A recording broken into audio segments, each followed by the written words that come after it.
But there is a principle here that cannot be set aside, because it goes to the heart of how stable and trusted international cooperation works. And so any decision about the future status of Greenland belongs to the people of Greenland and the Kingdom of Denmark alone. That right is fundamental, and we support it. Denmark is a close ally of the United Kingdom and of the United States, a proud NATO member that has stood shoulder to shoulder with us, including at real human cost in recent decades. Alliances endure because they're built on respect and partnership, not pressure. That is why I said the use of tariffs against allies is completely wrong. It is not the right way to resolve differences within an alliance. Imagine waking up, popping the kettle on, and finding out that the United Kingdom is about to be slapped with a 10% tax on every single thing we send to America. Why? Because the President of the United States wants to buy Greenland. And apparently, Sir Keir Starmer is standing in the way of the world's most ambitious real estate deal. We are talking about a full-blown trade war over a block of ice. And while Downing Street is busy drafting polite letters, the heavyweights of British broadcasting are lining up to ask one simple question. Is our Prime Minister actually strong enough to handle a special relationship that has turned decidedly abusive? Quick favour, if you are loving this, hit that subscribe button. Over 92% of viewers have not yet. It is free, takes a second and means the world to us. Thanks, if you did. Now back to the show. Good day everyone, welcome back to the British Report. If you thought British politics was reaching a simmering point, Donald Trump just turned the hob up to maximum. We are currently witnessing a diplomatic car crash in slow motion. The President has announced that from the start of February 2026, the UK and 7 other European nations will face a 10% tariff on any and all goods heading to the US. And the kicker? He says those tariffs will stay until he gets to buy Greenland. If we do not play ball by June 1, that tax jumps to an eye-watering 25%. Now, while Keir Starmer is calling this completely wrong, the real fireworks happened on GB News this Sunday. Radio presenter Christo Forfas did not just critique the Prime Minister, he essentially dismantled him on live television. Speaking to Anne Diamond and Stephen Dixon, Forfas delivered a verdict that is currently echoing across the country. I think Keir Starmer is one of, if not the worst, Prime Ministers we have ever had. It was blunt, it was brutal, and it highlights a massive crisis of confidence in Starmer's ability to lead us through this transatlantic tempest. Let us break down the madness of this Greenland purchase. Trump has decided that Greenland is essential for American security, particularly with the threat of China and Russia looming over the Arctic. He wants the complete and total purchase of the territory from Denmark. But Britain, being the loyal NATO ally, has stepped in to say, hold on a minute, Donald, you cannot just buy a country like it is a golf course in Aberdeenshire. But what do we make of the domestic side of this and the way that, as Robert Fox was saying, the Prime Minister is standing his ground on this one against the White House? I think that this raises so many questions. There are so many questions that this raises. And you're quite right, on the domestic front, what do we do? Donald Trump either responds to complete flattery and sort of ego stroking or strength. Those are the two strategies that you could have with Donald Trump. And I think that our relationship, I think Keir Starmer is one of, if not the worst Prime Minister we've ever had. Starmer's official position is that Greenland belongs to the Greenlanders and the Danes. Simple, right? But in the world of Trumpian diplomacy, there is no such thing as simple. By siding with Denmark and even sending a symbolic number of troops for a NATO exercise called Arctic Endurance, Starmer has essentially waved a red rag at a very wealthy, very determined bull. Trump's response was to reach for his favourite weapon, the tariff. This is where Christo Forfas really twisted the knife. He pointed out that while Starmer claims to have a good relationship with Trump, that relationship is currently delivering exactly 0 results for the British taxpayer.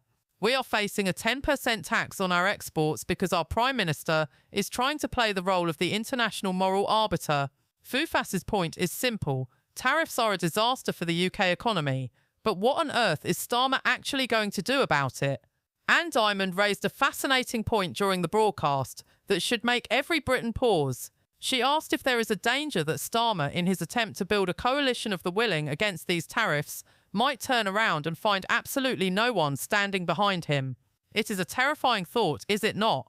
The idea of Starmer leading a charge into a trade war, only for France and Germany to cut their own side deals with Washington, while we are left holding the bill. Christo Foufas was even more cynical. He argued that it does not even matter if they stand with him or not. Are we going to say we are turning our back on America? No, that is not going to happen. This, he says, has exposed the delicacy and the weakness of Europe, of NATO, and specifically of Keir Starmer's leadership. We are essentially watching a David versus Goliath match, but David has forgotten his sling and is trying to defeat Goliath by reading him a pamphlet on international law. That is the big question. Will Starmer choose to stand up to him and stand his ground, as you said, or try and negotiate, do a deal? But when you look at what happened with Chagos, when you look at the weakness that he showed over Chagos, when you look at him handing over these islands and having to pay money, I don't have faith that Starmer is the right man to do this. The analogy here is almost too easy. It is like being in a playground where the biggest kid has decided he wants your lunch money, and your only defence is to tell him that stealing is against the school rules. It might be true, but it does not stop you from going hungry. Foufas's assessment is that Europe, either individually or as a group, simply does not have the strength to stand up to the president. And Starmer, he is the man currently tasked with holding the line. In response to the chaos, Starmer released a statement saying the tariffs are completely wrong and that our position on Greenland is very clear.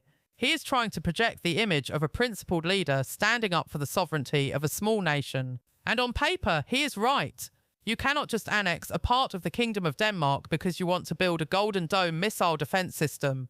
But here is the rub. Principles do not pay the bills. If those 10% tariffs go into effect in February, British businesses from car manufacturers to Scotch whisky distillers are going to take a massive hit. If they go up to 25% in June, we are talking about a full-scale economic emergency. The criticism from Foufas and others on the right is that Starmer is prioritising a gestural foreign policy over the actual prosperity of the British people. Foufas bluntly stated he does not have faith Starmer is the right man to do this. He sees a Prime Minister who is managerial rather than masterful. In a world of strongman politics, Starmer looks like he is still trying to win a university debating society trophy. The suspense is building. Will Starmer buckle and try to convince Denmark to sell? Or will he lead the UK into a trade war that we almost certainly cannot win? When Foufas called Starmer one of, if not the worst Prime Ministers, he was tapping into a deep-seated frustration that many feel regarding Starmer's international standing. To be fair, Starmer has worked hard to cultivate Trump. He had the dinner at Trump Tower, he has offered to sit on Trump's Gaza peace board, and he has been a key intermediary for Ukraine. But all of that political capital seems to have vanished the moment the word Greenland was mentioned. It highlights a fundamental weakness in the Labour government's Global Britain strategy. They want to be the bridge between Europe and America, but they are finding out that the bridge is currently on fire. If Starmer cannot protect British trade from a 25% tariff, then all the steak dinners in the world do not matter. He is being obliterated by commentators because he looks like a man who has been outmaneuvered by a president who treats geopolitics like a game of Monopoly. Relatable analogy time. Starmer is like a man who has spent months befriending a lion, only to be surprised when the lion decides it wants to eat his pet cat. You can point out that you were friends all you want, but the lion is still hungry, and the cat is still in danger. Greenland is the cat, Trump is the lion, and Starmer is currently looking for his Lions for Dummies manual. As we head toward the February 1st deadline, the pressure on Keir Starmer is only going to intensify. He is caught between a rock and a hard place, or rather, between a president and a glacier. If he stands firm, he risks an economic catastrophe. If he folds, he proves every critic like Christo Foufas right, that he is a weak leader who cannot defend British interests on the world stage.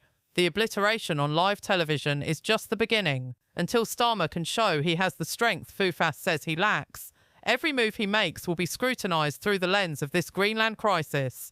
Is he a principled defender of democracy, or is he just a Prime Minister who has lost control of the special relationship? Thank you for watching the British Report. What do you think? Is Starmer right to stand up to Trump, or is he leading us into an economic disaster? Let us know in the comments below. We will see you in the next one.